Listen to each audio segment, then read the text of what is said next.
Have you ever bluntly tried out a game that ended up playing differently to how you thought it would, though you still ended up liking it anyway? Well, that's exactly what happened to me with Dogz Fashion for the Game Boy Advance.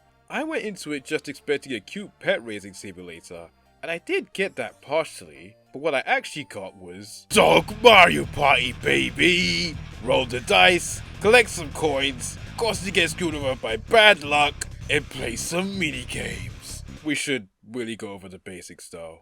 You play as a boy or girl that resides in Woof Woof Town, and after begging your parents for one, they get a dog for your character. You can choose 5 different breeds. I went with the Corgi because I'm British, what did you expect?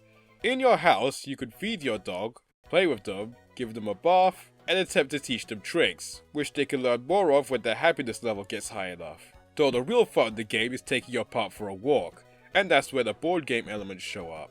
You're given a set number of turns and you roll the dice to move around the area. You'll also be given coins that match the number that you rolled. Different things will happen depending on what kind of space you land on.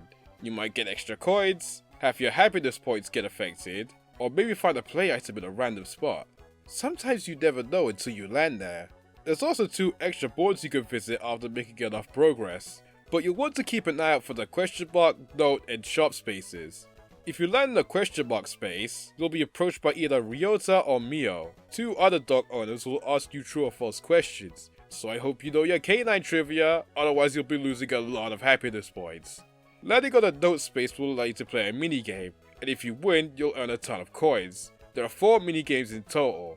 Memory, a simple matching game. Space Dog, where you fly around and collect items while avoiding asteroids and alien shards. Maze, a game where you're tasked with collecting all the meat and reaching the exit without retracing your steps. And Bone Challenge, in which you try to collect a certain amount of bones in a 3D space while avoiding balls. They're pretty fun, when you actually land in the note space and get to play them.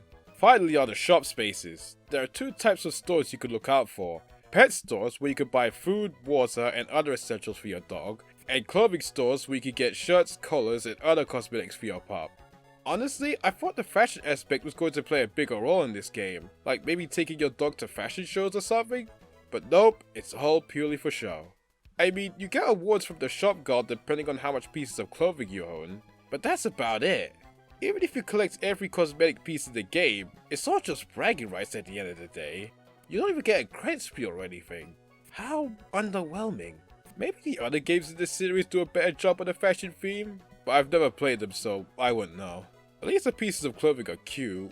Actually, this game as a whole is cute, with simple yet adorable pixel art.